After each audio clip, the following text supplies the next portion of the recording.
mate 40 here, so I notice a lot of people in chat say they don't trust America, they don't trust the US government, they don't trust the Federal Reserve, they don't trust the banking system.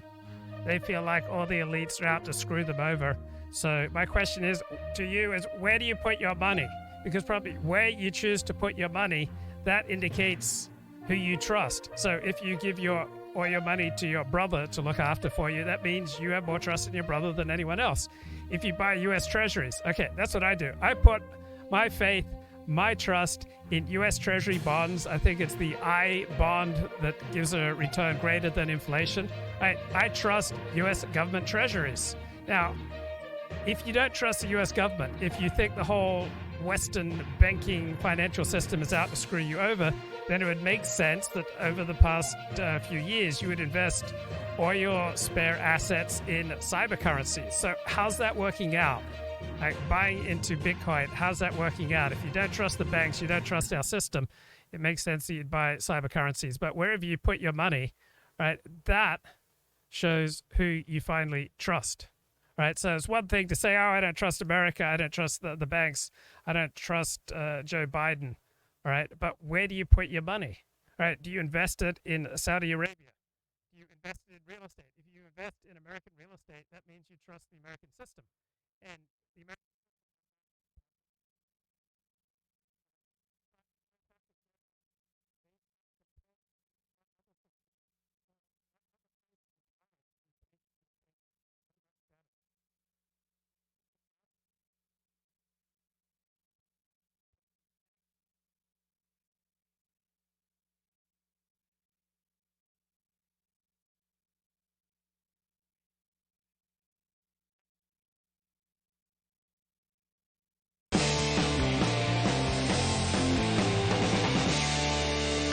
Good evening and welcome to Tucker Carlson Tonight. Here's one rule we try to follow. You probably should distrust anybody who draws quick and dirty partisan conclusions in the hours after a national disaster. You see this happen all the time.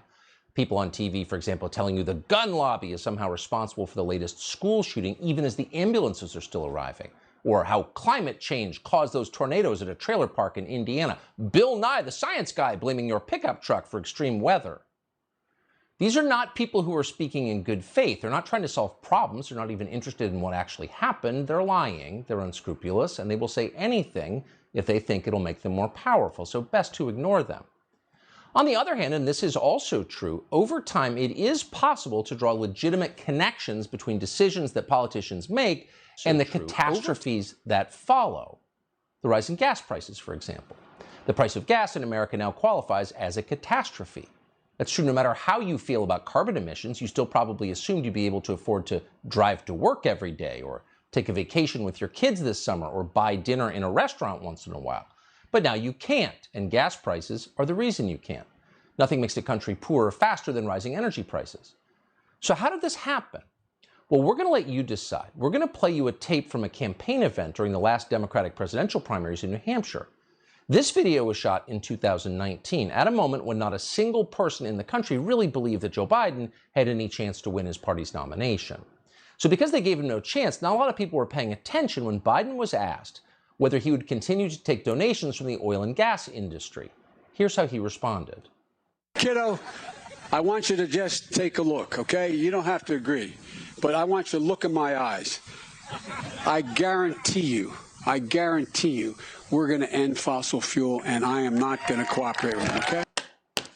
We're going to end fossil fuel. End fossil fuel? The basis of the entire American economy? How are we going to do that?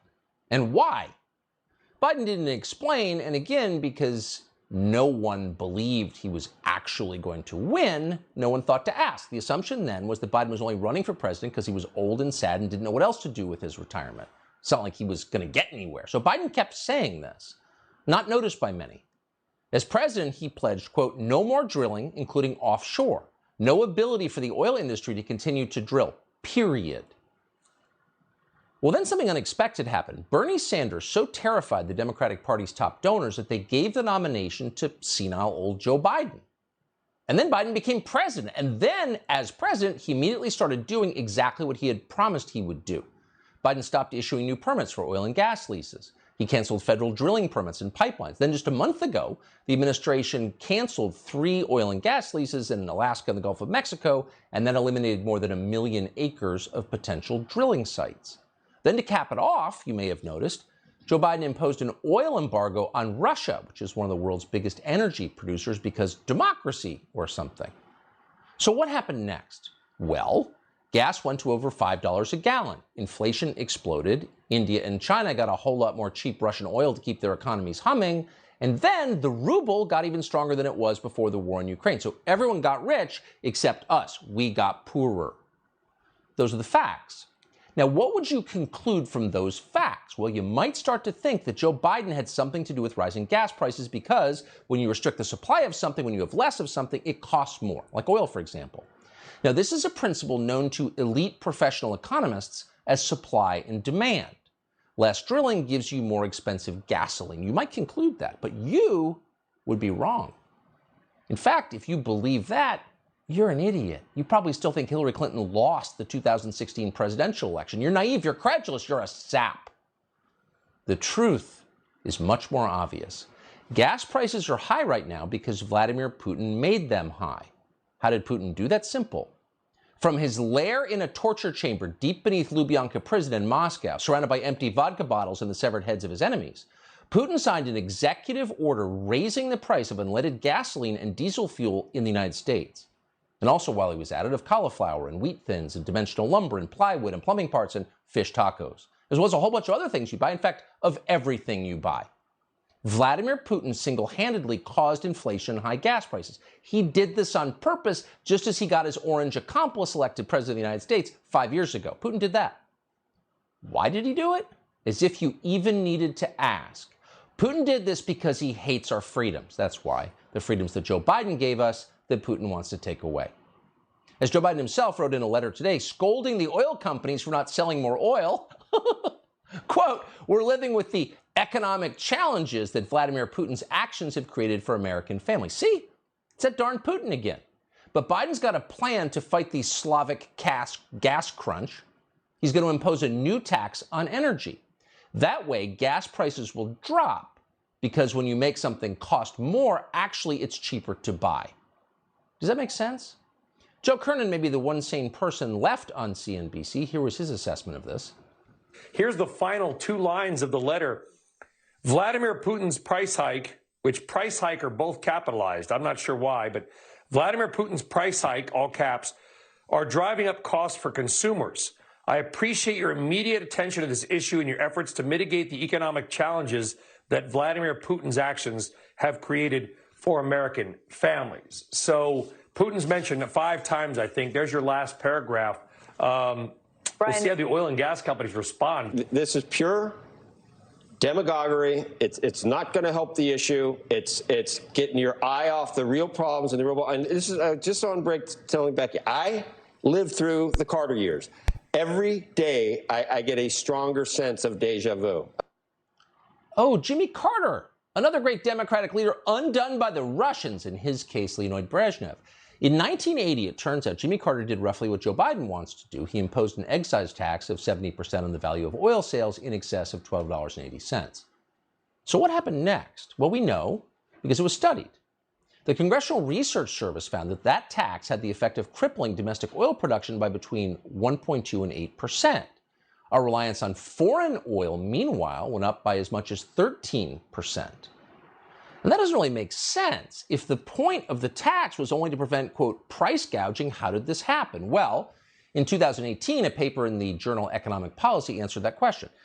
The journal found that increased taxes on oil have the effect of discouraging oil producers to take risk on oil production, and those risks are actually high.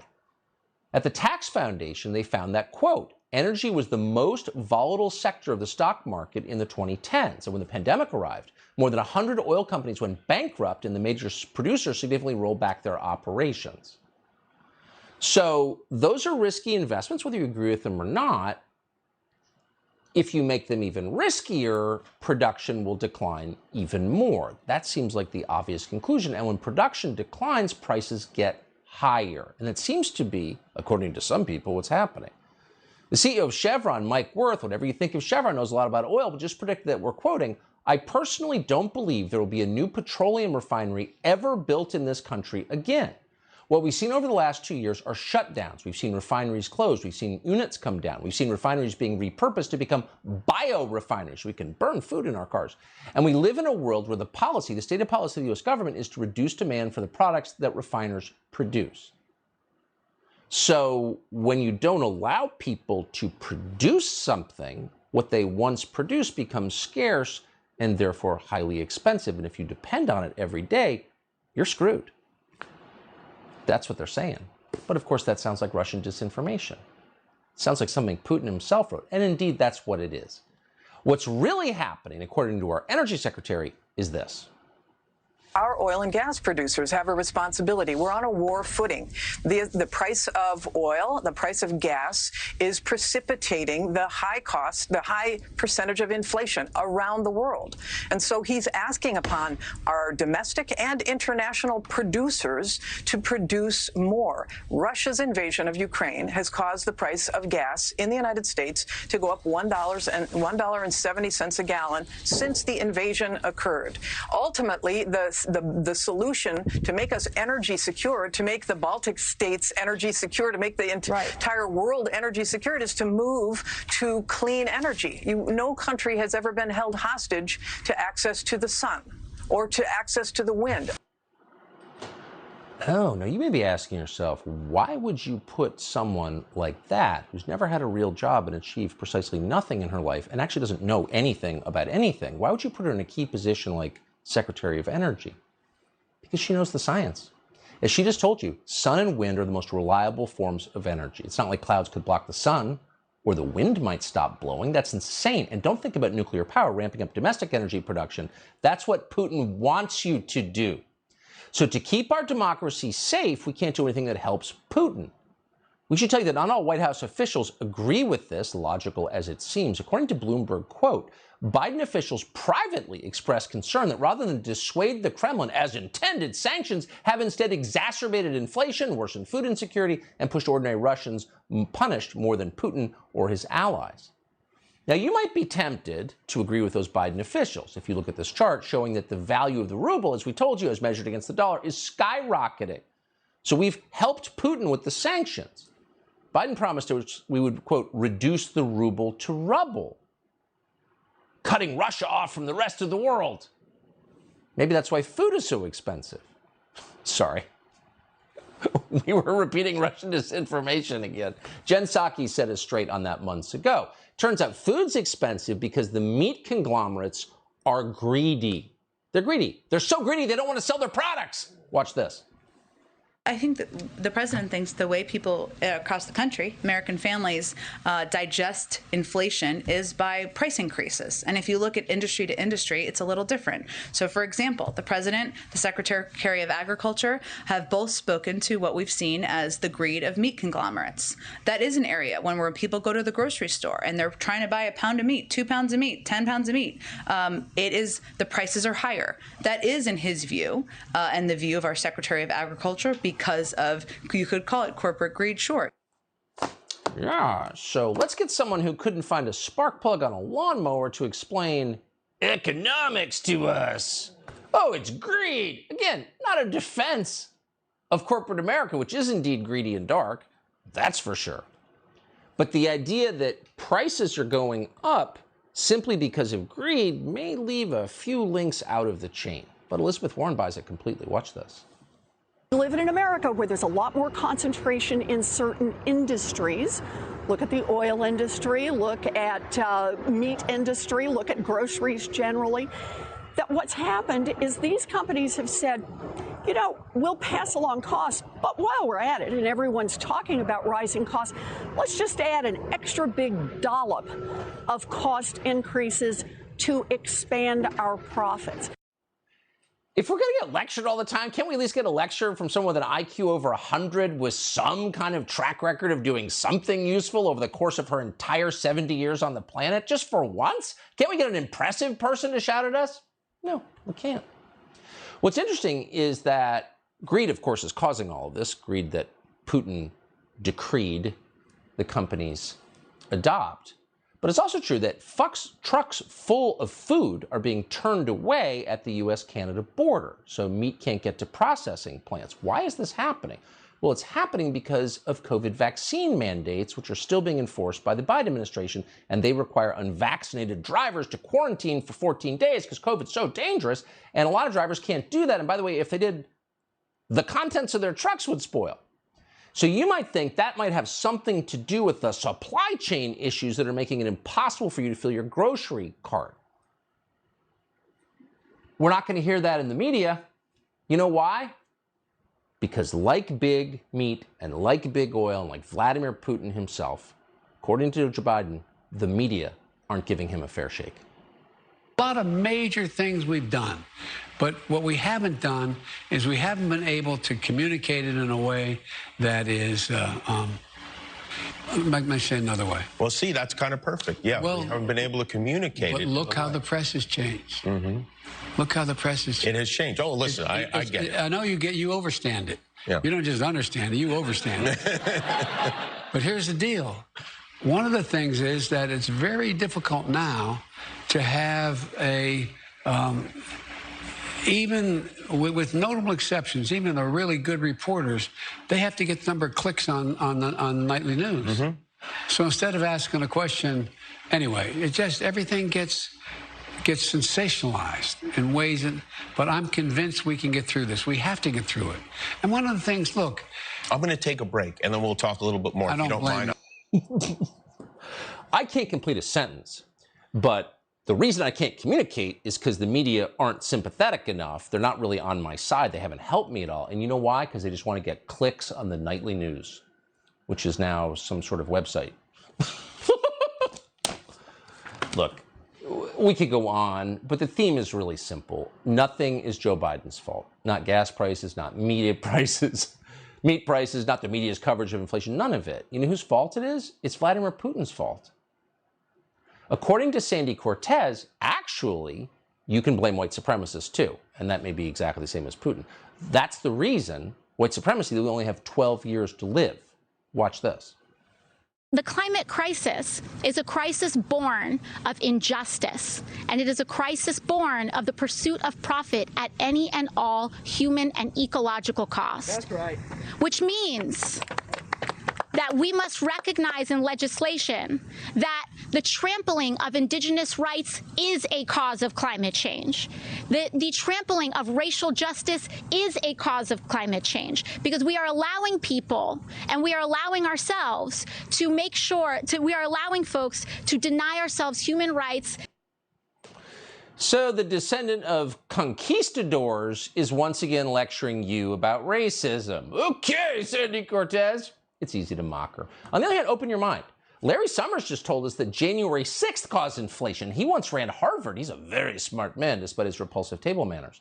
So the idea that your racism is making the planet warmer isn't actually that far out. It's plausible. We can't say, we're not scientists. The one thing we can say for sure at this point is that the people who screwed everything up are in no way responsible for what they did legally or morally. In fact, they're blameless. And we can tell you that with confidence, because the one thing we know for sure is that Vladimir Putin did it. Shut up, traitor, he did.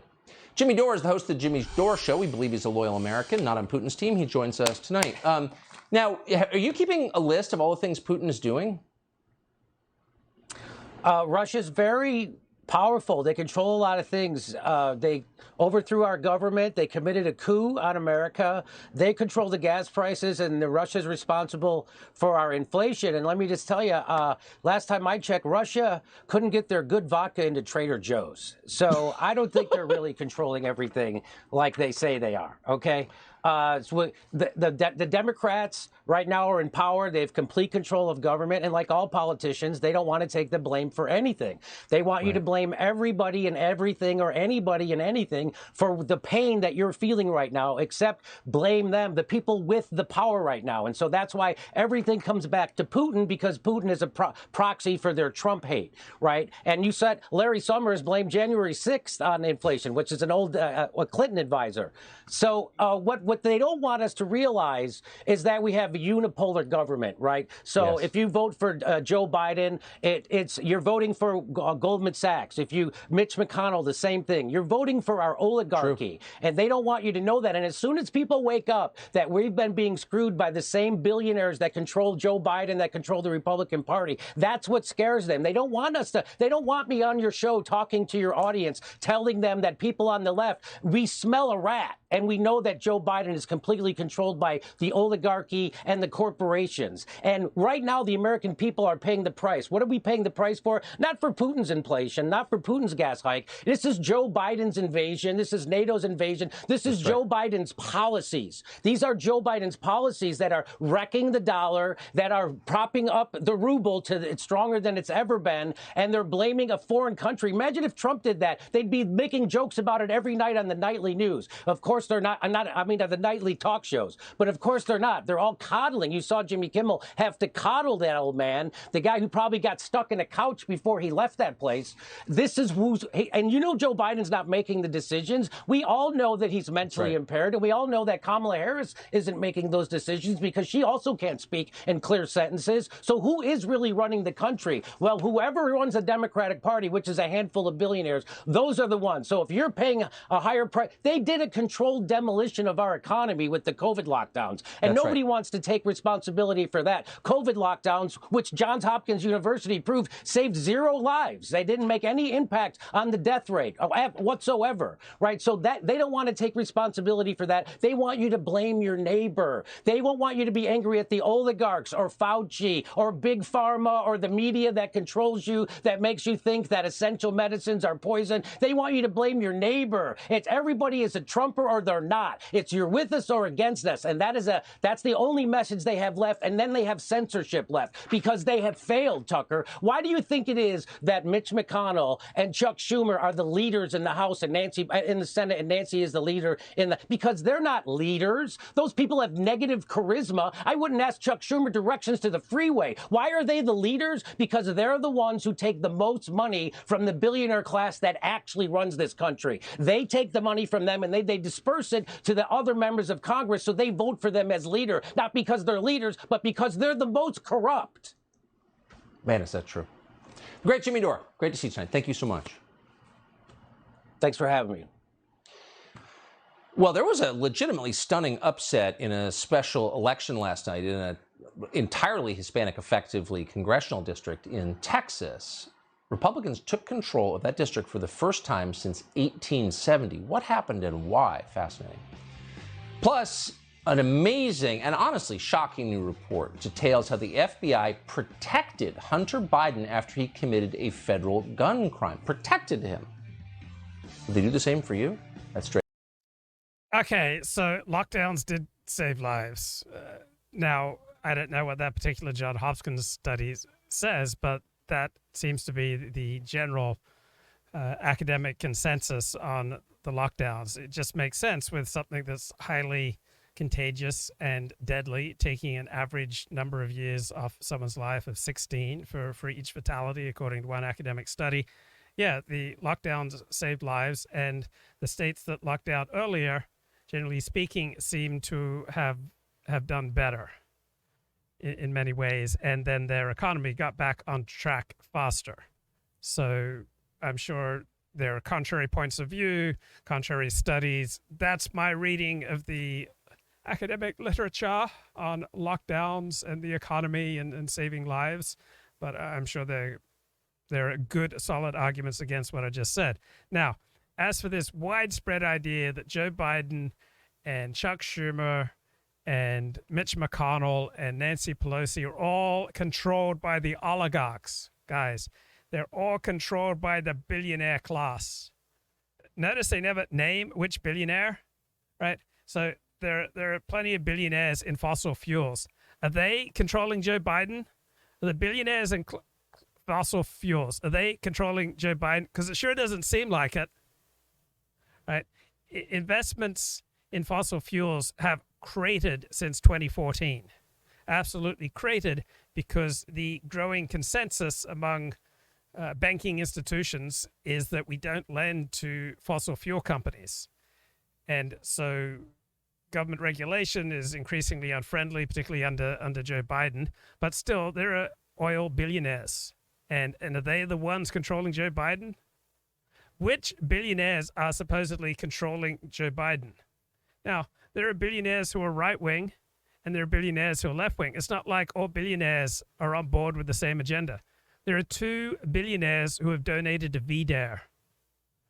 Immigration restrictionist, VDARE-supporting billionaires. Are they controlling Joe Biden? Are they controlling Chuck Schumer and Mitch McConnell and Nancy Pelosi? I don't think so. So Elon Musk is a billionaire. Peter Thiel is a billionaire. Right? Are these the billionaires who are controlling Joe Biden? So it's just so sloppy to say that, oh, these politicians are being controlled by billionaires. If you really believe that, then point it out. Which billionaires? Because billionaires are not all alike. There are straight billionaires. There are gay billionaires. There are solid citizen billionaires, and there are billionaires like Ron Burkle who like to play around. Billionaires are all over the map, socially, culturally, religiously, politically. Right? This notion that there's just this billionaire class which is just all on board with the Great Reset. They have some kind of coherent agenda, and they're just pulling the strings, and the politicians are just marionettes, just having their strings pulled by the billionaires and the oligarchs is really lazy thinking. Instead of doing the hard work of trying to figure out how the world really works, you just throw it off and say, oh, the billionaire class is running things. It's just the oligarchs who are running things. So in 2016, was it the billionaires and the oligarchs who decided we need Donald Trump as president? Because it sure didn't seem that way. In the 2016 election, it sure seemed like the billionaires and the elite class and almost all of America's institutions were pretty solidly lined up against Donald Trump, just as they were against George W. Bush, just as they were against Ronald Reagan, just as they were against Richard Nixon, and just as they were against Dwight Eisenhower. And yet all these men took office. So I'm not a huge fan of this lazy thinking. You got to show that Texas congressional lady. She's hot, says Gleb Medley. Gleb, I don't objectify women, bro. Like, I don't see race. I don't see color. And I don't see hotness. I just see God's kids. So that's why I have graduated from sexual objectification, and I now believe in organic free-range chicks. Like, I don't believe that we need to keep women down on the farm anymore. I don't believe that we need to limit women's consciousness and give them false consciousness, whether it's from capitalism or the media, academic, culture, industrial complex, all right? I believe in free-range chicks. And yeah, I know that sounds controversial, but here I stand. I can do no other. So help me God. Organic free-range chicks.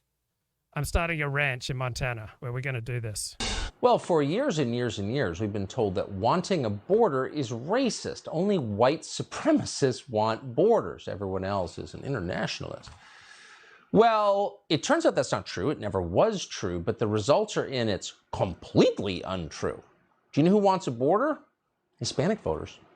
In 2020, Donald Trump flipped Zapata County in Texas. That's 95% Hispanic. And last night, if you need more evidence in a special election, a Republican called Mayra Flores flipped a district in South Texas that's 85% Hispanic. No Republican has represented that district since 1870.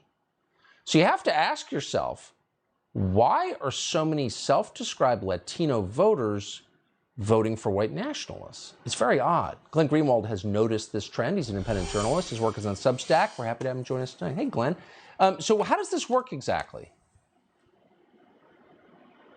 It is kind of odd that the media narrative holds that the Republican Party is devoted to a project of white nationalism and white supremacy, and yet at the same time, large numbers of Latino, Asian, Muslim, and Black voters are either slowly or rapidly migrating to the Republican Party, which you would think would make people question whether that narrative could possibly be true, but you would be wrong. They're not questioning it. They're essentially attacking those people by saying they're too dumb and too primitive to understand their self-interest.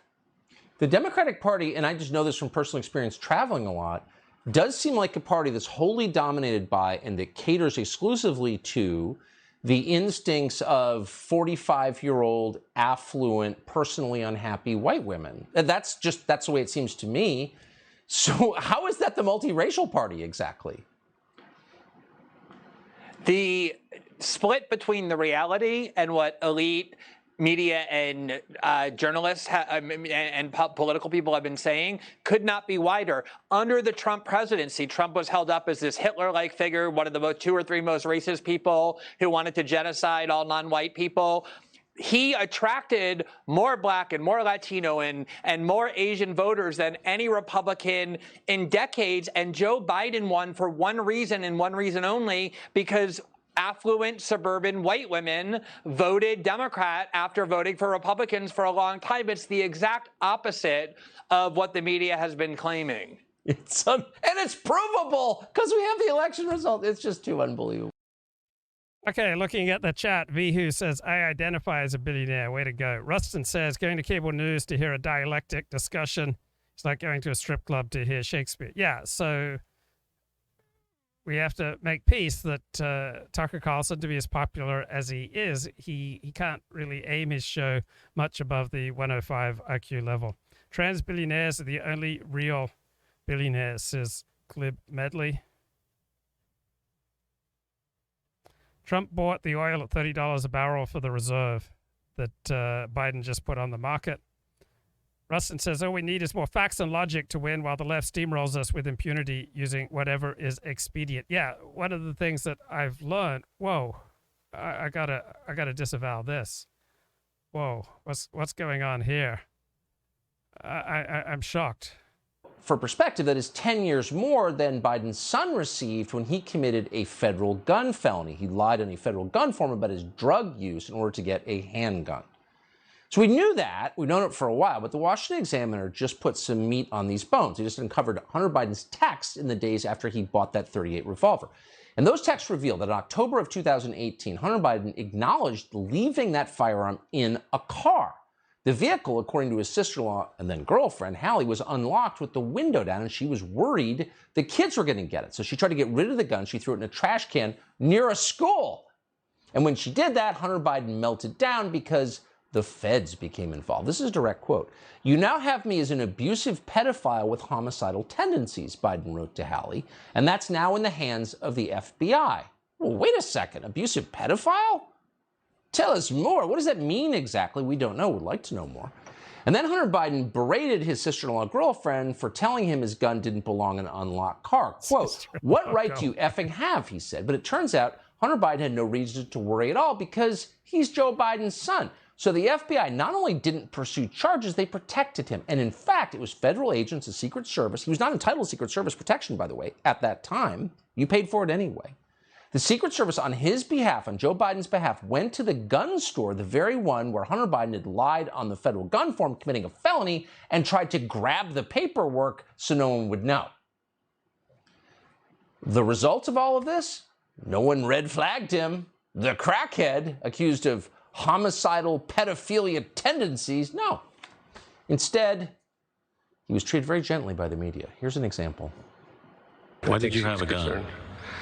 Well, I did, again, the period of my life that was difficult. It was, but, I don't know.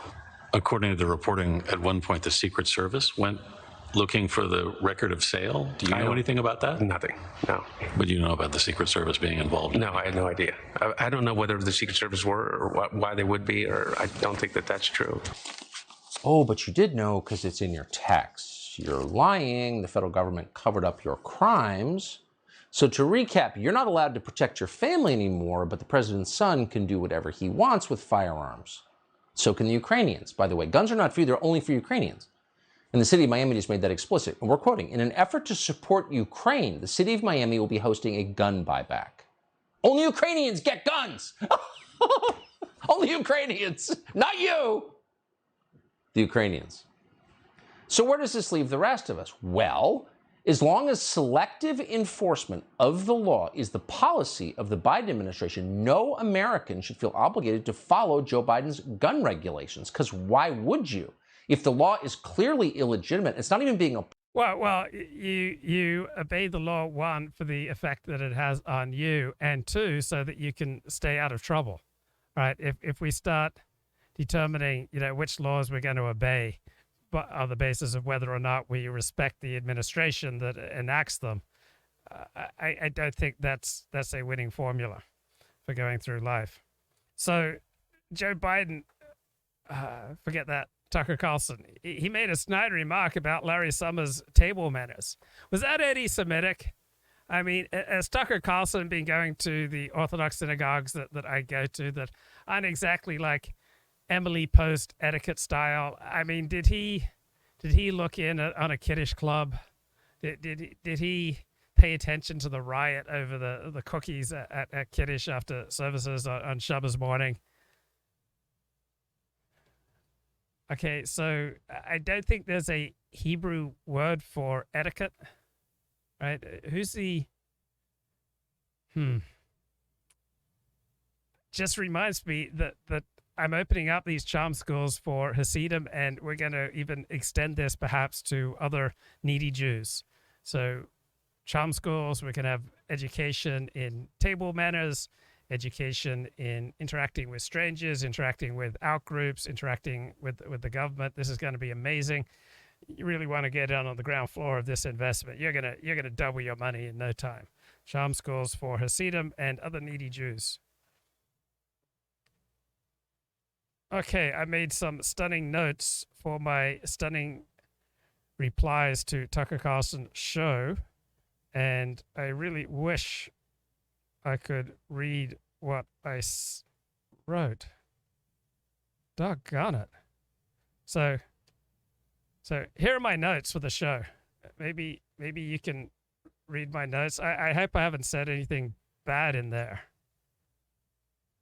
Okay, so my heuristic, my approach to commenting on the world is to imagine myself in other people's position and recognizing that everyone's responding to incentives. So that's why I don't view people as satanic or devil worshippers or evil. I just think people with different makeups, both psychological and genetic, are responding to incentives. So that's how I understand the world. I don't view any one social class or race or religion as just being inevitably superior. I just look at people doing the best they can. Nobody gets up in the morning thinking, how can I do evil? Oh, so yeah, here's an analogy that I wrote down. Finally figured out my writing. If I walked into a room and 10 winners wanted to talk to me, like I'd have my pick of the winners, right, to whom I would lavish my attention and possibly even my affection.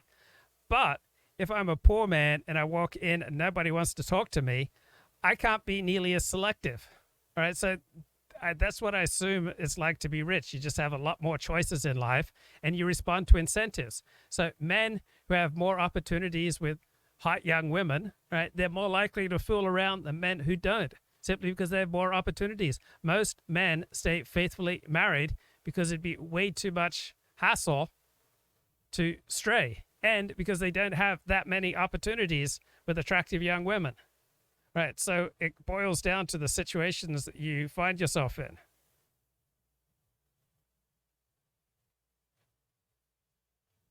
Man, I've got notes here. My favorite thing about journalists is that they are not ready. Oh, yes, here's my point. When I've been interviewed over 100 times, and I prefer journalists who are not emotionally needy. And when I've interviewed people, I've interviewed over 1,000 people. I've interviewed thousands of people in my life.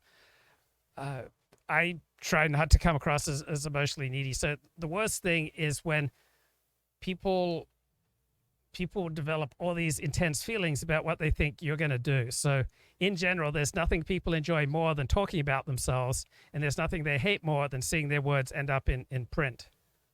So a certain distance, I really appreciate that when I interview people, when they're not overly needy, when they're not too emotionally involved, when they recognize that I have a job to do and it's not to serve as their PR agent. So, for example, Jenna Jameson, right? I wrote many critical things about Jenna Jameson, and she was always really courteous, really professional, very upstanding and decent to me, because she said, look, I recognize that you have a job to do. I was writing a blog, and with a widely read popular blog comes a lot of responsibility, but she recognized that I was trying to cover the news in her genre, in her industry, and I was just doing the best I can to cover the news. And sometimes that meant, some negative words about Jenna Jameson, but she didn't cut me off. So I appreciate people who have that kind of distance, rather than people who are like super emotionally needy and they react to every single thing that you say. They're trying to desperately manipulate you. I have one friend who's a movie and TV producer, and he says that it would give him headaches at casting calls. Right? Absolutely give him headaches at casting calls because he was dealing with the neediness of these various actors. So Rustin says, all we need is more facts and logic to win, while the left steamrolls us with impunity using whatever is expedient. Well, guess what? The left thinks the same way. Do you think the left is happy with the Biden presidency? Do you think the left is happy with the past 18 months of the Democrats controlling the presidency, the Senate, and the House of Representatives? So the left has pretty much the mirror image of you. So the left is despairing that they're not able to enact their agenda. The Biden administration has been able to legislate almost nothing significant. Right. So this idea that the left is just steamrolling us left and right. Yeah, the left has won most of the culture war battles, but at least we have low marginal tax rates, guys. At least our capital gains rates are quite minimal, and our death taxes are not so high. Yeah, we've lost every single culture war, right? But let's try to look on the bright side. At least we've kept our marginal tax rates down.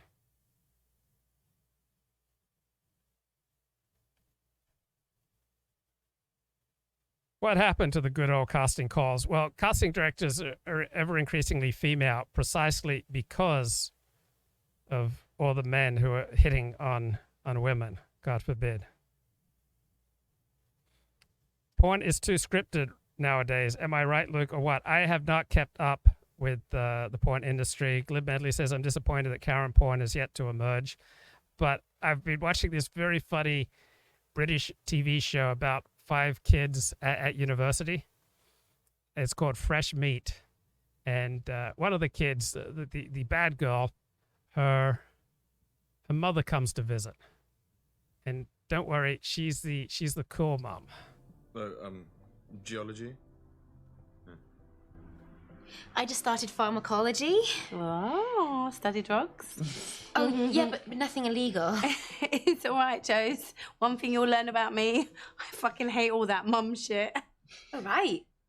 Great. Feminist? Yeah, my mum was a feminist in the 70s. Yeah. And that is why in the 90s, we told feminism to go fuck itself.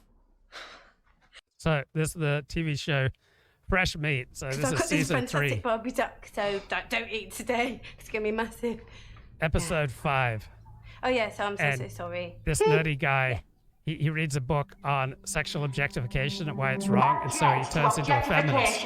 His roommate is kind of hot, and she's objecting to objectification. I object to your objections to objectification. Candice, as I'm sure you can appreciate, for someone like me, depictions, representations, if you like, are all that's available to me in terms of intimacy. Those of us who exist on a mainly solitary basis, we have to often resort to the only means available. I'm a bit lost. Are you talking about wanking off to porn? No.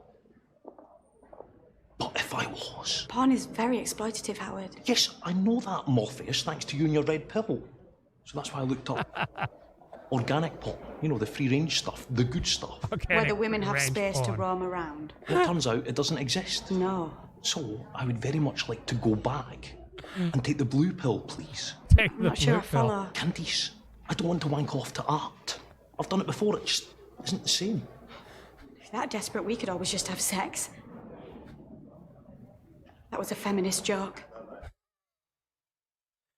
Organic free-range porn where the girls can roam free. So the nerdy guy is given a T-shirt reading "Radical Feminist." Just to Howard, hey, over here. Oh, show his hi. support. Look, can you believe this guy? Reading a magazine full of sexually objectifying images out in the open like he doesn't give a shit.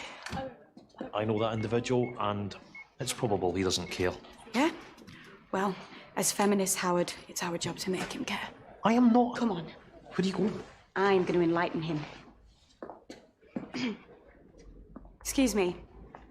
I object to your objectification. Hello.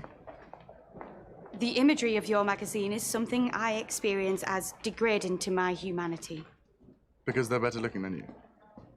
Howard, would you like to help me explain? Women are human beings with brains. Did you guys realize that? Women are human beings with brains. Seriously, when I started going to sex addiction and love addiction meetings and the like, and Al-Anon meetings and adult children of alcoholics meetings, I realized that women have problems too. I guess I had this kind of mythologized perspective on women. Anyway, it was really helpful for me to hear what life is like for women, the problems that they have, how they suffer and they struggle, that they're insecure, that they may be slutted out over the weekend and they really regret it, or they came down with an STD and they really regretted it, and they blew some guy in a car and now they really regret it. And look, we all make mistakes, but I seriously did grow in understanding the humanity of women from 12-step programs. So when my sex and love addiction was running wild, I'm afraid that I often looked at women primarily for sexual objectification and for getting off and for seduction and for creating erotic scenarios in my head. 12-step work, 12-step meetings, listening to women talk about their struggles with love relationships, with men, with sex, with dating. It made women more real for me, and it kind of helped me calm down a bit. Not just sexual objects for your gratification. Yeah, right. Even these ones. Especially those ones. Especially those ones. So then she goes on the warpath to ban sexual objectification magazines. See this sexual objectification? I mean, how big a deal is it? It doesn't affect you, does it? No way. Well, not me. I mean, when I was at school, yeah, because men in white vans always beep at you when you're in your school uniform. But other than that, only when I'm walking home alone late at night, or going past a building site, or wearing a short skirt, or on the beach. Sometimes in a club, maybe. Oh, and once I was in Florence and there was a strange man who put his hand on my arse and showed me his willy. And then when I got back to the hotel, I found jizz on my rucksack. But other than that, it's like, no big deal. Why? The red pill is a bitter pill to swallow. The red pill is Right, a bitter pill to shut up. swallow. So this young woman writes a play, and the only positive review comes from a name she doesn't recognize. So she tracks the person down, and it turns out that the one positive review of her play was written by a older male professor with whom she had been having an affair. And so she's a little bit disappointed to track down the author of this stunning review praising her amazing play, the only review with positive things to say about her Order play. a cup of tea. No thanks. Trudy Miller loved your piece. I'm glad Trudy Miller loved it. I'm just not glad that Trudy Miller turned out to be Tony Shales.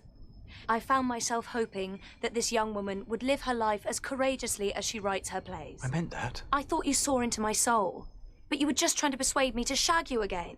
Don't be ridiculous. Obviously you don't want to. Do you? No! Okay.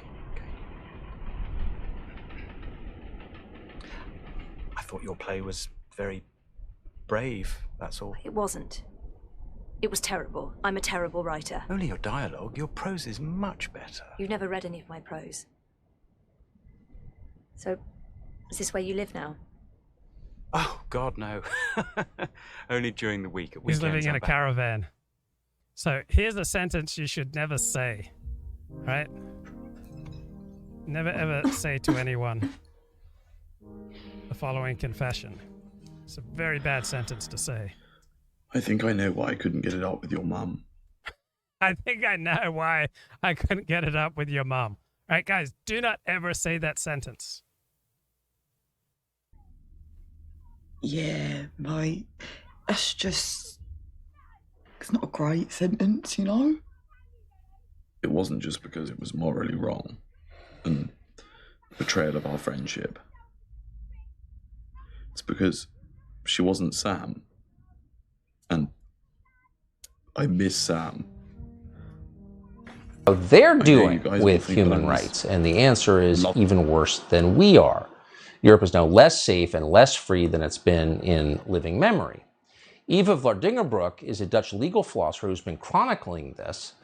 She's sounding the alarm that things are happening in Europe that have not happened in a very, very long time. We had a remarkable conversation with her for a brand new episode of Tucker Carlson today.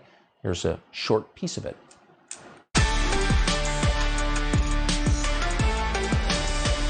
You can see even that the establishment goes after politicians who dissent from the left-wing globalist rhetoric with legal means.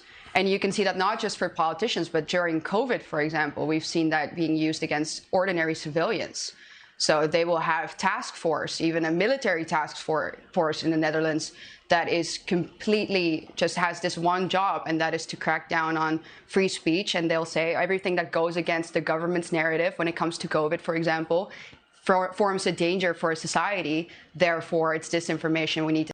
Who's this girl? She's a legal philosopher, guys. Stop objectifying her. Didn't you get the whole point of what I was saying earlier about the dangers of objectification? She's a legal scholar, right? Who looks unimportant. Take it down. So. And they'll use force to do that? Well, not yet. Well, you probably have seen, you know, the demonstrations that we had where the police used force against protesters. That they've done for sure, but not yet so much when it comes to freedom of speech in the sense that they crack down on disinformation, but they haven't done that with force yet. But they'll delete posts. If they have guns and they're telling you to stop doing something, the threat is inherent. Yes, and we don't have guns because, like I said, we don't have a First Amendment, but we sure as hell don't have a Second Amendment. So it's not a free country, is what you're saying? No, it is. I think it's an illusion. It's an illusion of a free country. If all the things that I find important for a free democratic nation are not real.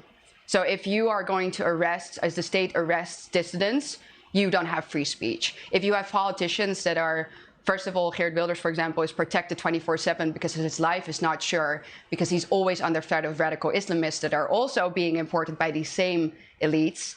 And you have the state that comes after him and prosecutes him for the things that he says. I don't think that you can talk of a real free nation, no. She's not overstating it. In the UK, a man was just arrested for making fun of George Floyd on a private social media account. Arrested. That episode is absolutely worth watching. Rhetoric. Okay, so what's her name? Eva Vlaardingerbroek.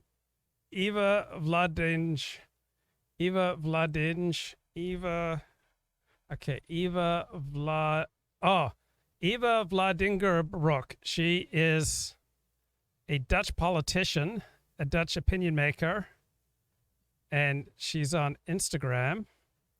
So let's see what she has to say here. Working on a treaty of which we will see the first draft on August 1st of this year, which is called the World Health Organization Pandemic Treaty, which, as you said rightfully, will be a legally binding treaty for practically every single nation on the earth. So once a new pandemic hits, and those are their words, not mine, we will have a united response to how to deal with the pandemic, meaning that there will be this organization that is not democratically elected, that we didn't vote for. We don't even know exactly who is in it or who we can hold accountable for the things that they will impose on us, is going to basically create laws that will decide how our respective nations are going to respond to a new crisis, a new pandemic. So this is huge news and it's very dangerous, but as indeed, we're not hearing anything about it.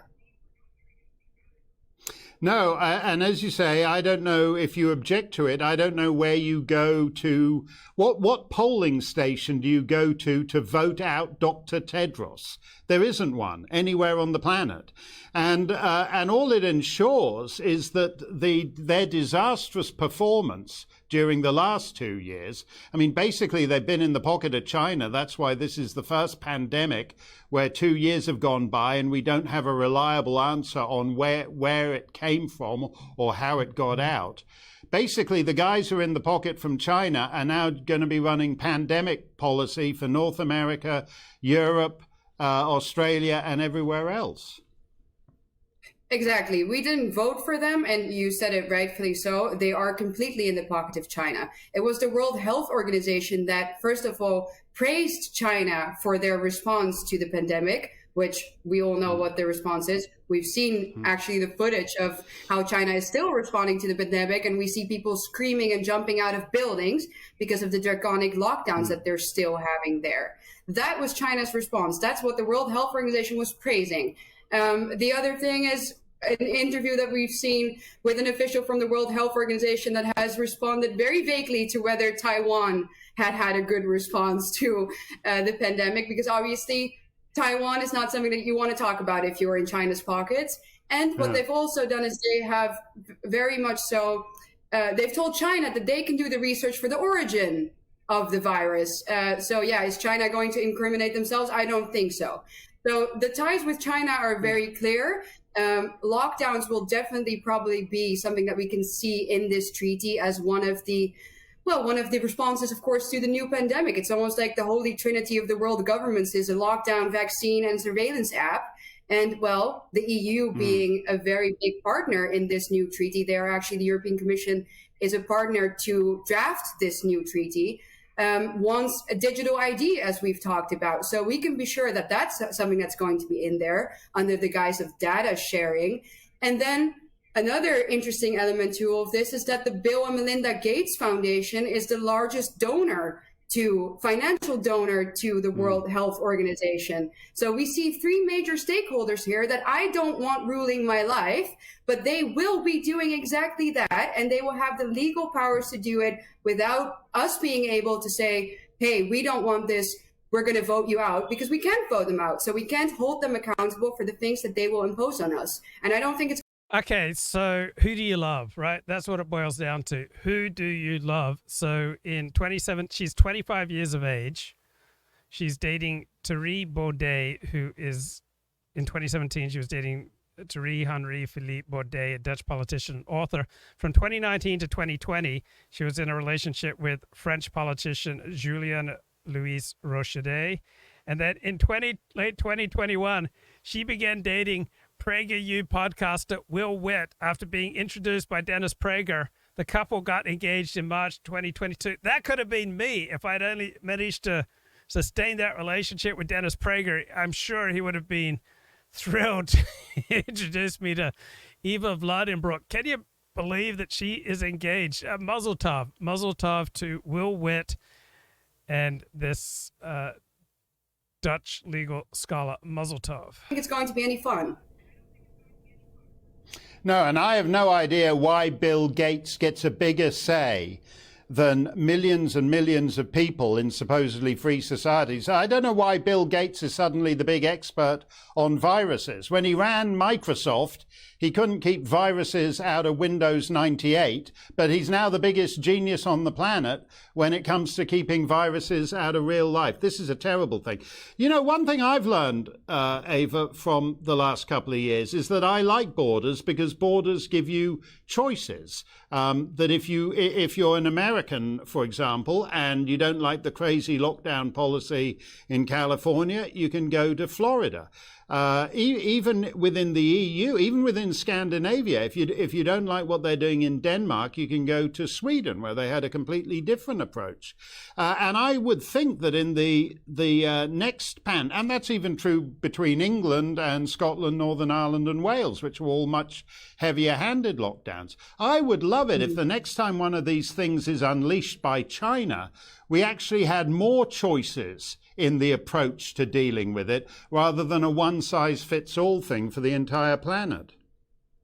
right? And this is why we are so afraid, and why a lot of conservatives always warn for globalism, why they warn for the idea of world governance, of a world government. That's not a conspiracy theory anymore, when there is literally a world organization that is going to be able to draft laws in the moment of a crisis, in the moment of a pandemic. I don't know what could be more opposed, diametrically opposed to the idea of democracy, than not having a people vote for representatives within their nation state that are there to put forward their interests. Now we are giving that sovereignty away to an organization that is going to do that on a worldwide scale. You can't have both. It's either democracy or a world government or a world organization dealing with these things for us. You can't have them all. Yeah, that's very well put, Eva. I wonder, do you think, when you look at all these trends, the digital identity, the WHO globalization of public health, when you put them all together, do you think we are actually moving into a post-democratic era? We're already moving into it right now. Basically, we've already seen what it's like during COVID. We didn't have anything to say. It was all by executive rule. And in that case, it was from our governments. But now we're moving towards something that is so big that it's almost impossible to end this, it seems. Once you start looking into this, as we just said, the EU is in it. China is in it. Bill and Melinda Gates are in it. So you have big capital, you have the European Union, you have China. It is such a big play, and there are so many stakeholders that all seem to have the same interest, join up and decide these things for us. It's completely impossible by now to deny that there is something happening here that is going to definitely take away power from the people, and that it's going to go towards a surveillance society on a global scale. I really can't say that it's anything else. This is what it is. No, you're absolutely right. And thank you for bringing up Bill Gates, because Bill Gates is one voter. He's no more important than you or anybody else. And it's outrageous that just because he got rich peddling that crappy product, that lousy computer system he makes, that he should suddenly be the public health commissar for the planet. Thank you very much, Eva. We're going to stay on top of this story, like all the conspiracy theories of the last couple. Yes, thank you. Thank you so much, years. Eva. It turns out to be completely real. Joe. Okay, let's get some more of her videos here. Hi, guys. I don't know if you can hear me well. I was just live on War Room for Steve Bannon. And while we were doing the interview, I just had gotten back from the protest. I'll wait for a second till some of you guys tune in. Otherwise, I'm going to have to repeat myself. Ooh, I'm still a little shaky, to be fair. Okay, I'll just start telling you the story. So I'm in Brussels right now. I was at the protest, at the Freedom rally, the march, and everything went very well. We started this morning. It was it was like 11 in the morning, 11 a.m. when we arrived to the march, when we arrived at the place, and it was packed with people, like the biggest protest that I've ever been to, for sure. And okay, did she talk about anything aside from lockdowns? Going to see anywhere else? That's easy, because there are a lot of stories you're not going to see anywhere else. Everything's been blacked out and censored. Here's a big one. In just the past 2 weeks, massive protests against vax mandates have broken out all over the world in a lot of different places. Huge demonstrations. Here's a sampling.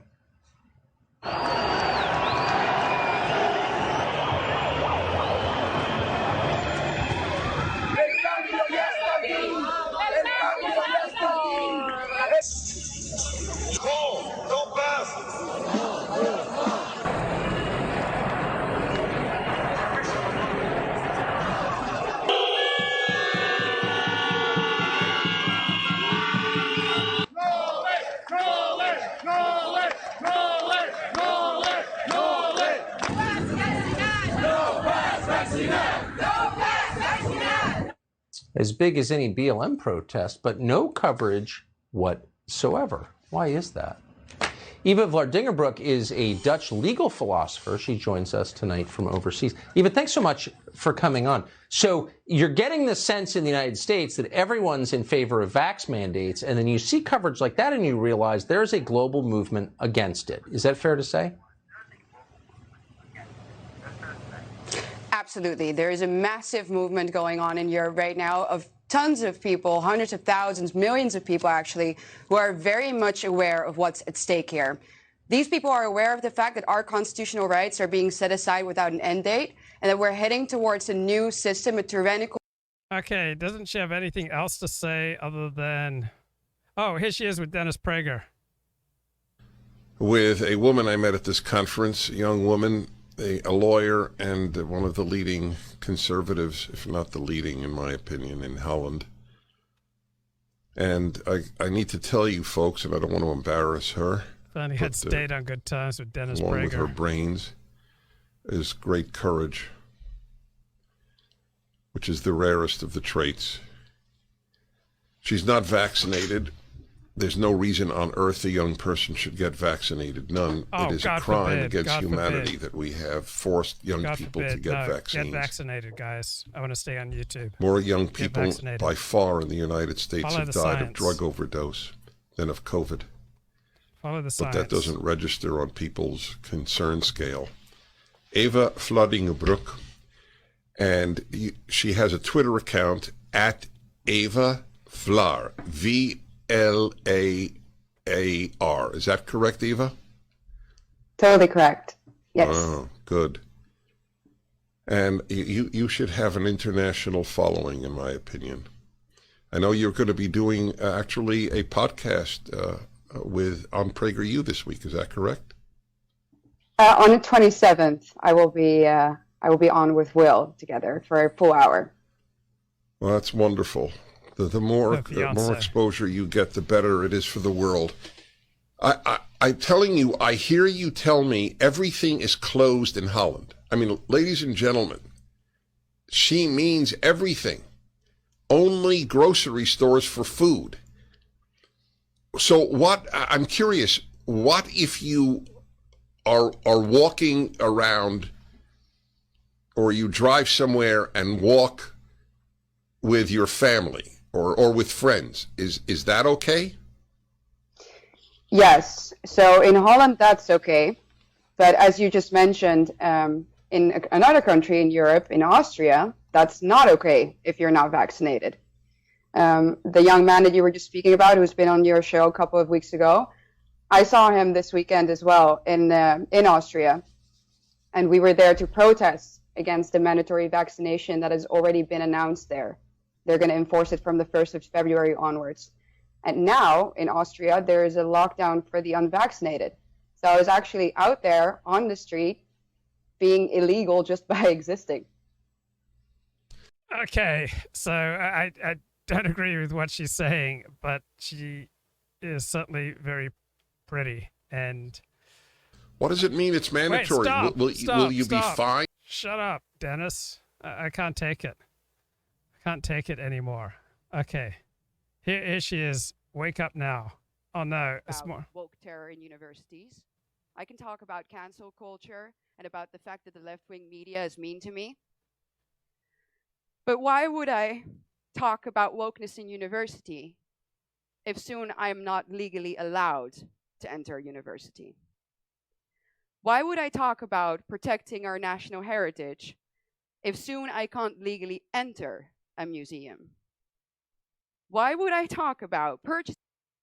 Okay, all she's talking about is opposition to vaccine mandates. Stop it. Stop talking. Stop, woman. Stop talking. I'm looking for makeup tips on here. There don't seem to be any videos. Oh, wait. Here she is at the beach. Oh, this is nice. Oh, video has no sound. Okay, perfect. Okay, so she's a legal philosopher with a master's degree. And apparently she did her master's degree in sex work. I'm not kidding. I'm not making that up. According to, not that she participated, God forbid, but according to Wikipedia, she was born September 3rd, 1996, and she studied law in Munich after graduating with a bachelor's degree. So law in Europe and Australia is an undergrad degree. She then began studying for a master's degree in philosophy of law, and she graduated her master's with honors with an essay on the contractualization of sex in the Me Too era. Contractualization of sex in the Me Too era. So where's it? Okay, let's translate this into English. Okay, keep the government out of your bedroom. Dangers of a new morality law. So Eva Vlaardingerbroek submits, everything indicates we shouldn't even want to open the door to this Orwellian nightmare. So the Minister of Justice and Security in Holland wrote a letter to the House of Representatives in which he wrote the Dutch sex legislation urgently needed modernization. And so to prove rape, it must be proved that the sexual act took place under duress or the threat of violence, right? This is the coercive model, entails a high burden of proof. Too high, says the Me Tooists, and human rights organizations such as Amnesty International believe that it's far too difficult to convict someone for rape. And there's a whole interview with her. It's precisely after such an attack that idealism comes up in me. So she was apparently attacked. Okay, according to Amnesty International, the low chance of a criminal conviction for rape is proof that we still live in a rape culture. Sweden was one of the first European member states to amend its morality legislation with an explicit reference to the Me Too movement. Okay, so they're trying to define rape down.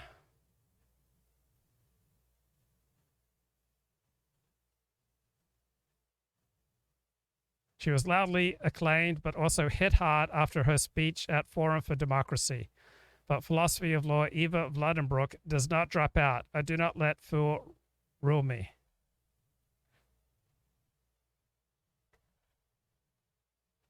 Okay.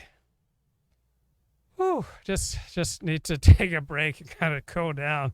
I get so excited talking about philosophy of law that I almost lost my equilibrium. Anyway, I want to get back to the intellectual content on which this show is so well known. So Joe Biden is saying that oil companies are too greedy, and that's the reason we have high gas prices. Well, if oil company greed is motivating gas prices, why don't oil companies charge $1,000 a gallon? And everybody wants as much of what they want as possible while paying as little price as possible. So in the dating market, men, to land a woman, give the impression of the traits that women are looking for in a man: long-term commitment, financial stability, that they'll take care of her. And so the man looks after the woman initially when he's trying to get something. He pays for everything. He protects and provides for her to give her that feeling that he'll be there for her. And women, to try to attract male attention and to capture men, they give men what they most want, often very early on in a date. So there are plenty of women who will go to bed with a guy on a first date to kind of lock him down. So men are trying to get as much as they can from women. Women are trying to get as much as they can from men. So in places where there's a much higher ratio of men than women, women can be very selective, and they wait a lot longer to have sex. In a place where there are more women than men, women are less selective. They have sex a lot quicker, and they're willing to accommodate, more variations in the sexual experience to try to secure a man. So we're all greedy. We all react to incentives. So if the publishers of the New York Times could get away with charging $100 per newspaper, they would. Right? So high gas prices aren't because oil company executives are particularly greedy. We're all greedy. We all want as much as we possibly can. If I got offered, someone wanted to book an Alexander technique lesson at this time slot, right? I would take that $100, I would teach that Alexander technique lesson, and I'd blow off this show. So we all respond to incentives. Now, even Eva responds to incentives. Just imagine, Dennis Prager set her up with Will Witt, and now they're engaged to be married. And may the best man win. And congratulations, Will and Eva. You have my respect and my admiration and my support in a completely non-creepy way.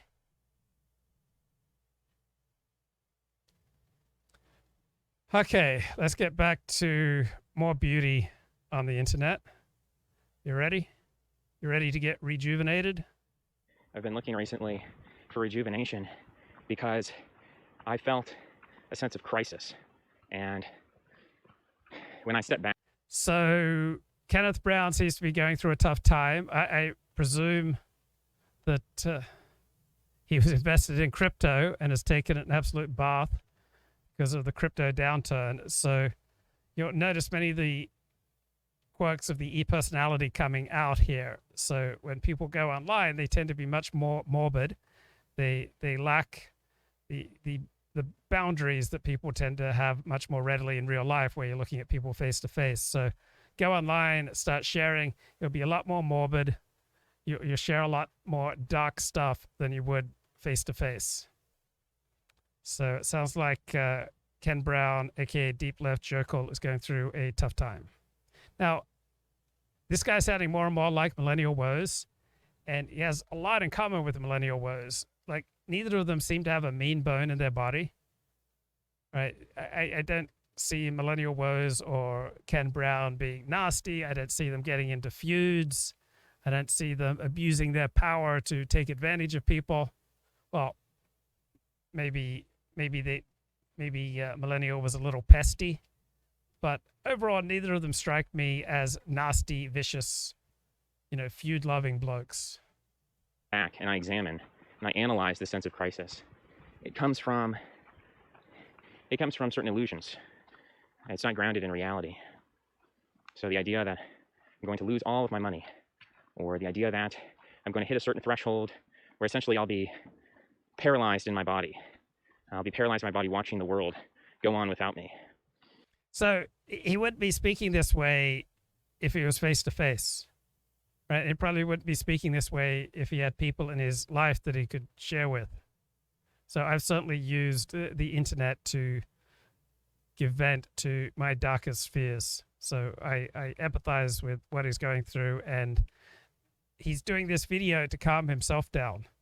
He's doing this video to recenter himself. He's doing this video to feel more comfortable in his body. And that will be terrifying. These are, ridiculous things, but I think there's a list of these sort of fantasies, these nightmares, these waking nightmares, these crises that are at the root of every crisis. The belief is like, well, I'm going to lose some money, but that's connected to the concept of losing all your money. So I think in every small little upset, there's always a kind of apocalyptic chrysalis or kernel or seed. So I remember on J-Swipe and on Tinder, girls would often ask me, where are your investments? And I'd say, my investments are in my family. My investments are in my community. My investments are in my friends. So when people ask me, how are you hedging against inflation? I used to say, I invest in community. Seriously, that's the best way to survive tough times. Community, friends. It's even better than U.S. Treasuries. The U.S. Treasuries help too. But I also think out of every crisis is concerning a sense of loss, like losing all your money. The opposite would be having lots of money, because money represents power, so we want power. Or instead of losing all your money, if you were to watch the world roll by, the opposite would be to be involved in the world, to be really active and really change the world, which is another form of power. Right. So if you're afraid you're going broke, if you're afraid that life is passing you by, if you're afraid that you're on the outside looking in, then the answer is to take some form of action, right? To step up. I mean, he really needs to go to the Center for Healthy Sex and listen to some of these Mirror of Intimacy webinars with Alex Katehakis. With all of its possibilities. So intention, first of all, you have to have your attention on what it is you're seeking. So very different vibe here between the Ken Brown video and the Alex Katehakis video. So Alex Katehakis videos is just jam-packed with useful insights, with tips, with inspiration, with common sense, with wisdom, with the learning that she has had. And set your intention for that, and then you have to take action. And those three things will move you towards what it is you say you want. So I want to remind you that if you have any questions or comments, to please type them into the chat box, and I'll do my best to answer them for you. So what precedes sexuality, of course, and love is courtship. And courtship also requires action. And courtship is a funny word because it sounds dated or old or even ancient in some ways. And courtship changes, from era to era. What used to be courtship, let's say, in Elizabethan times, where... So watching a lot of Millennial Woes videos and watching a lot of Ken Brown videos, they're like watching a car wreck. And then watching Alex Katehakis videos is watching something inspiring and useful and good for you. Two people were matched together, and often there was a chaperone. In the simplest of conversations, it was considered immodest to be in a room alone with someone of the opposite sex. And if you were same-sex attracted, you certainly had to do that in secret. Courtship today can look like, pinging someone. When are you going to catch her live, Luke, and ask her some questions? I don't really have any questions for her. I mean, I think she's amazing, but it's not like I'm walking around with all these questions. How should I really conduct things? I don't have any burning questions. So I talk to a lot of people who are confused and have burning questions, and they're just so passive. Oh, I don't know how to do step 9, or just don't know how to work on my goals pages, or I don't know how to do step 4, or I'm confused about column 3 in the step 4 inventory, or I don't know what steps I need to take get a better night's sleep, or I've got this pain in my butt and I don't know what exercises to do. I'm a man who takes action. When I got those problems, I take action. I reach out to people. I Google. I research. I watch videos by Alex Katehakis. One on a dating site, and then texting with them, and then maybe having a Zoom call, and eventually... Oh, no, mummy question. Well, I don't really have questions about mummy hunger, because I know the things that I need to do to address my mother hunger, and I'm doing those things. So I don't have any burning questions of which I'm aware of how to address my mother hunger. A coffee date to see if you're compatible enough to actually go on what we would consider more of a, quote, real date or traditional date. But this all requires action regardless of what your standard of courtship is. And oftentimes one person is complaining. So I know a lot of people, their idea of taking action in this department is to get on Tinder or to get on J-Swipe. And those are easy things to do and probably better than nothing, but insufficient. That the other person isn't initiating the courtship fast enough, like he or she or they don't call, or something along those lines. And then once people get into a relationship, there can be complaints about who's initiating sex and why one person initiates and the other doesn't. But I want to really impress upon everyone and all of us that sex is not only initiated genitally, that this is an old construct of sex and sexuality, that sex can be transmitted through a gaze, a simple look across the room, the tone of voice, because it's the intention that moves things into action, not the final. This is a great point. Don't go stampeding after the clitoris. Why do you always want to go stampeding after the clitoris? What's wrong with a good kiss on the lips? What's wrong with a gaze across the room? What's wrong with talking to her about her favorite podcast? What's wrong with going to synagogue together? What's wrong with going for a nice walk on the street? Why all this stampeding to the clitoris, guys? Action itself. There are all these small measures and steps that have to be taken in order to get us into our preferred state or preferred goal. So think about any large endeavor. Sex is a smaller endeavor, but a larger endeavor like a career path or going to college, or deciding to get a higher education. You don't just decide you're going to go and get a bachelor. So this is a woman who got a PhD, and then she founded this great place, Center for Healthy Sex. She's helped hundreds of people. She's published 3 books. She's a highly accomplished, highly intelligent woman who's made many major contributions to her field. Her approach is sex addiction as affect dysregulation. And she worked damn hard, and she's achieved great things. Degree, and then boom, you have one. You have to go through so many small steps from the application process. Just that has 100 steps in it by itself. And then the acceptance process, and then the matriculation process. It just goes on and on and on before you get to the final. And the chat says sex is for baby making. And what Robert George, that Christian philosopher at Princeton, apparently his main argument against gay marriage was that every sexual act should have the possibility of procreation. That's not the Jewish perspective. right? It doesn't have to be a possibility of procreation for sex to be holy. It just simply needs to be between a man and a woman who are wedded to each other. Graduation. So keep in mind that these small things that we do on a day in and day out basis are the ways that we are engaging in courtship with our partners. The glance, the look, the smile, the funny things we say, the pet names we have for each other. So it's not just about a genital grab and then you're having sex all of a sudden. And in addition to sex, engaging your partner in any kind of planned activity is important. It doesn't matter whether it's a date, like you're actually maybe going to the theater again, or you're going for a hike in the woods or a walk on the beach. But those actions demonstrate your intention. Your intention. Okay, so just notice the difference between this useful, learned, commonsensical, inspiring, just awesome webinar here with Alex Katehakis and this. So when we look at the world, it's easy to feel uncertain. It's easy to feel like anything can happen at any time and there's no... Hey, instead of saying when we look at the world, why don't you talk about when I look at the world? Right? We all look at the world very differently because we're different people. So why don't you start by coming to terms with your own fallibility, which is what you often do, which is why you're a pretty decent bloke, right? Your vulnerability, it shines through, bro. Shines through. You're one of George H.W. Bush's 1,000 points of light. Rhyme or reason, and there's no control. And this leads to a sense of apathy, depression, and coping. People try to derive a sense of power in very superficial ways like video games, virtual reality, fantasy. Why don't talk about what you do to derive a sense of power, right? Deriving a sense of power is very important to me. So I get up early in the morning. I get up 4:30, 5 a.m., 5:30 a.m. Very rarely do I wait until 6 a.m. to get up. I get up early. I get a start to my day early. I get in a cold shower. I get a sense of power from having accomplished the most difficult part of my day first thing.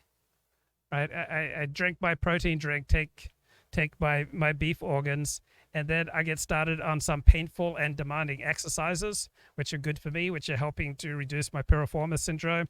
I get outside, go for a walk, may go to shore, may go to a 12-step meeting. I have responsibilities, people that I meet with in the mornings.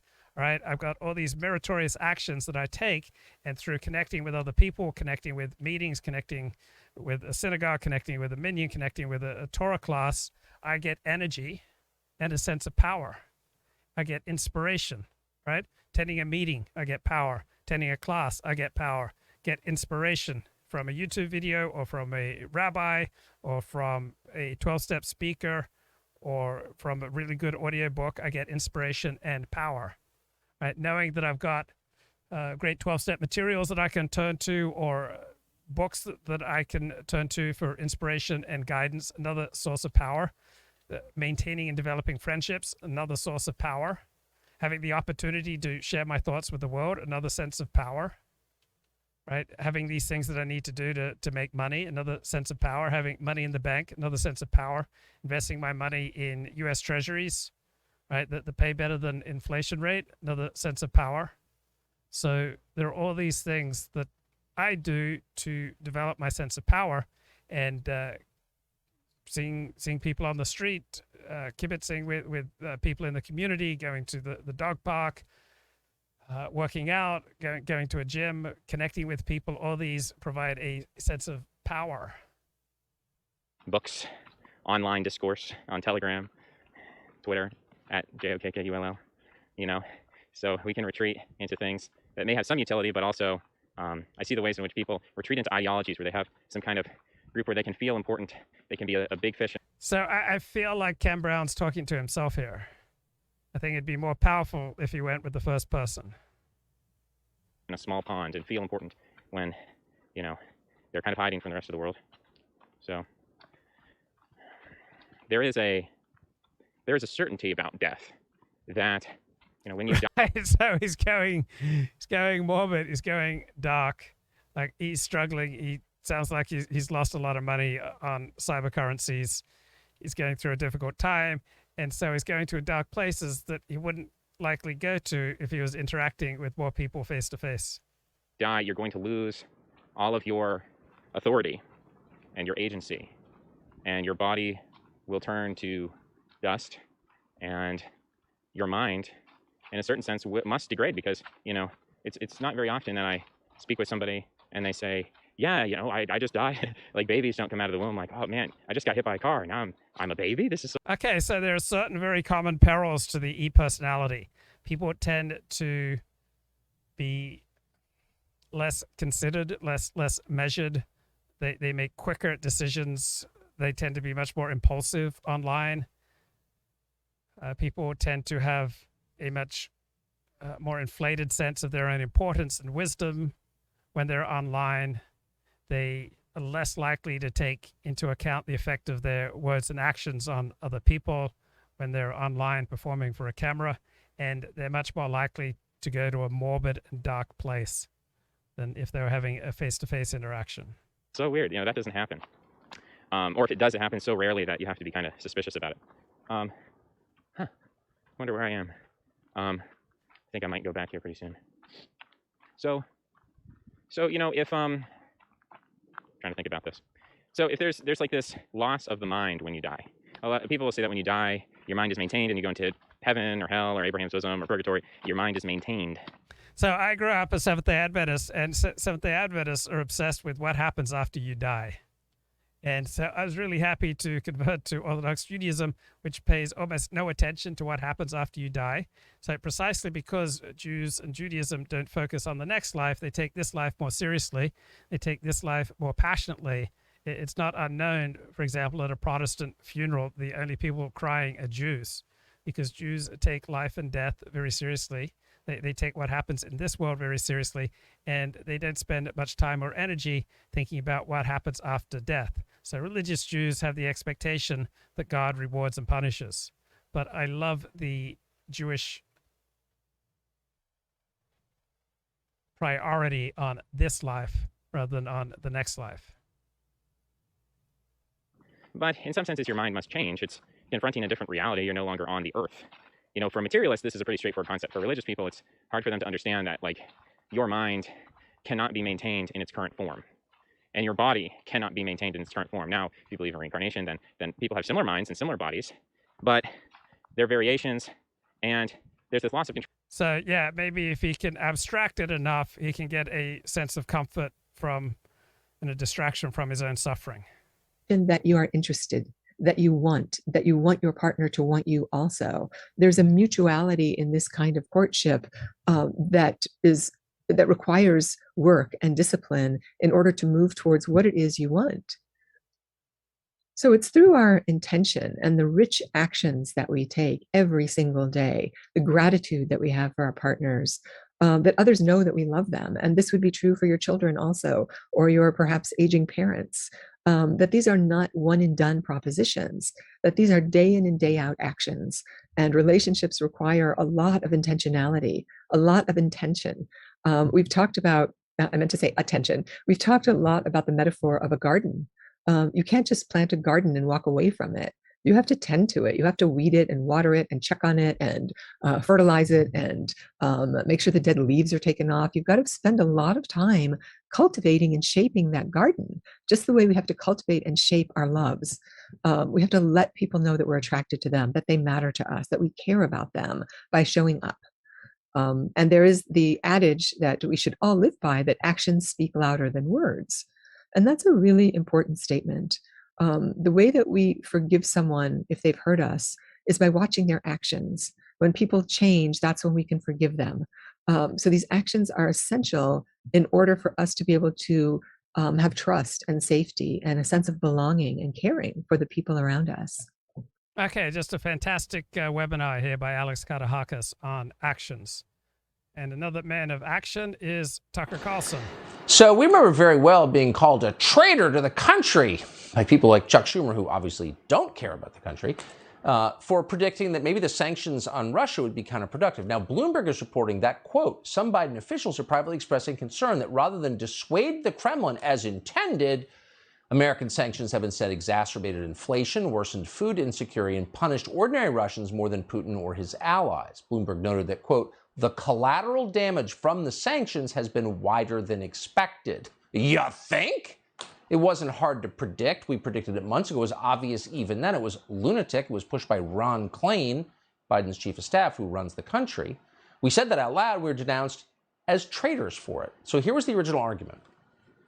In order to fight tyranny, the United States must embrace collective punishment, hurt the children to bring justice. These are our values, because Vladimir Putin is a moral monster.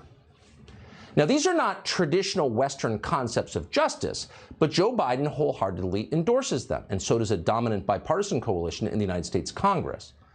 The question is this a wise course? Now, we can't say. Far be it for us to suggest thinking through world-changing policies in any way before enacting them. Pausing to reflect, we have learned, is disloyal.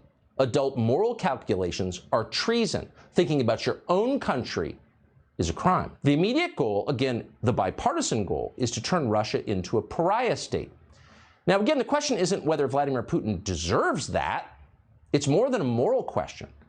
The question is, how will that work out for us and for the world? American citizens have a right to ask that question.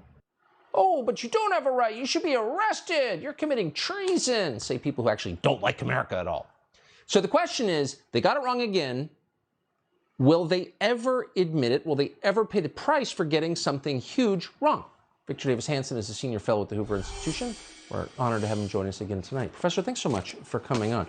So this all seemed kind of predictable. It's not a defense of Putin to say this was stupid. It was stupid. Now they're admitting it's stupid. Will anyone ever be punished for this? Yeah, it's an age-old rule, Tucker, of sanctions against autocratic governments that have impoverished populations. I mean, there's a paradox because the populations don't have a say, so they can't really, they can't change policy unless they have a coup, and they're accustomed to a much lower standard of living. So if it's a big country like Russia that affects gas or something, we feel $7 a gallon gas, or in California here, or lack of baby formula, a lot more than the Russians feel a lot worse punishment. These are people who lost 20 million in World War II. So there's a paradox, and the solution was always in these Russian-speaking areas that are contested, to deter him not to go further and then to have a plebiscite and see if they want to be with Putin or Ukraine. And how you get there is to resist his aggression, but the only way the Ukrainians are going to win very quickly is to do things that are unthinkable to a nuclear power, and that would be give them shore-to-ship weapons to sink the Black Fleet, as people have talked about, or take out more Russian generals, or conduct raids in Russia. That's really harebrained, and that's the type of preemptive offensive defense that would maybe give them a chance, but in itself would be crazy. And yet, the more this goes on, this Verdun-like attrition, there's going to be people thinking of that. And so it's better to just get people together and say this is a tragedy, and let's look at these people that speak a majority Russian in these things, and maybe we can have a plebiscite and sanctions can be ended if people will agree. And it might not work, it probably won't work, but I don't want to see us fight to the last Ukrainian to get every single Russian out of Ukraine where the majority on the border is speaking Russian. And that's not to excuse Vladimir Putin, but we've got some really crazy people saying crazy things about a very ill dictator who's got his finger on 6,000 nuclear weapons aimed at the West. So, or not, they literally accuse you of betraying the country. What the hell? We've got too much debt. The only way out is inflation. There's no getting out of it. In the world of TV, you must entertain. I went through a really rough childhood. If you believe in censorship, you are definitely not the good guy. Were you ever afraid playing? Probably should have been. Now you don't have to wait for tonight. Watch Tucker Carlson today, with new episodes streaming exclusively on Fox Nation. So on Twitter today, Elon Musk, who's buying Twitter, posted that he'd voted Republican in Texas. He voted for Mayra Flores. Tesla's now headquartered in the state. Here's what he wrote. I voted for Mayra Flores, first time I ever voted Republican, massive red wave in 2022. And someone else on Twitter asked Musk who he's going to be supporting for president. His response, one word, DeSantis. Well, Governor Ron DeSantis of Florida was asked about this today, and here was his response. Elon Musk. So what I would say, I'm focused on 2022, but with Elon Musk, what I would say is, I welcome support from African Americans. What can I say? Pretty good. We're out of time, unfortunately. Before we go, a public service announcement. Tony Fauci has COVID, despite getting like 27 vaccine boosters. Okay, come on now. Let's see where Kenneth Brown is Controlling going you die, here. but you don't have the authority over where you don't get to choose where you go. The materialist says when you die, basically you're annihilated, and you don't have any agency over your own annihilation. In a soul believer's perspective, then your mind is altered and your body is altered in some way. I think there are certain concepts in Judaism about reanimation of the body, where you get your same body back and you're just existing in your body forever. I don't even think that's true about bodies here on Earth. I mean, we can observe the way in which bodies grow. And the body... So Judaism is probably the most body-focused major religion, right? The body really matters in Judaism. You wrap tefillin around your body. You wear a prayer shawl around your body. When you observe the mitzvah of setting foot in a sukkah, you set foot in this garden booth that you create every fall. So Judaism is probably the most this life-centered religion and the most body-centered religion. So it's kind of the opposite of romantic religion. So Christianity embodies romantic religion. It's about individual salvation to the next world. Judaism keeps its focus on this world, and it says that what you do with your body matters, including what you eat. Is a tool of life. If I didn't need to eat, if I didn't have material concerns, like, they say in this perfect state, the body will be eternal. Well, what if I stop eating? Could I die? It's like, no, the body's eternal. And it's like, well, if the body's eternal, then what need is there for the body? Because the body is a machine for struggle against the elements. The body is something that exists for the purpose of acquiring calories and reproducing. And if those two functions are no longer needed, then there's no need for a body. Why are you... Really? That's all the body is for consuming calories and procreation? The body's for doing the will of God. The body is for dance. The body is for love and light and connecting with other people. There are ways to connect with people aside from sex, bro. Attached to a body. I want a body so that I can eat and have kids. Those are the two functions of the body. And athletics are a kind of a mating ritual we enjoy. So you just kind of get the sense that pleasure for Ken Brown revolves around his sexual fantasies and eating food. Because of that root desire for reproduction, which is good. A lot of people say that, and it's like a cynical thing. I think it's a good thing. But what need would we have for a body if we were materially eternal? So I'm skeptical of that position. So if we accept that skepticism and we say that, when you die, there's this loss of agency, that is scary. And then the question becomes, well, if there's a threshold after which I pass, like, I'm just not in control, like my fate is up to some kind of a higher power or rules of the game that I don't understand, or maybe they're lined out, but I don't have control over them. It's like in Monopoly, when you do not pass go, do not collect $200. It's like you don't control the rules. You can't just do whatever you want and avoid the consequences of that. So there's either an arbitrary universe in which you just randomly assign some new reality, or there's an... Okay, Kenneth Brown making some videos to try to assuage his anxiety.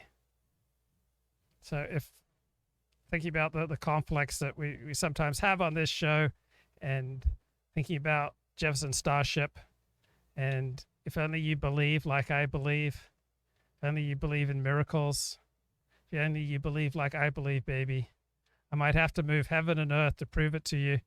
So we're making love, you feel the power and I feel the power, and there's nothing really we can't do. We could if we wanted to. We could exist on the stars. It was so easy.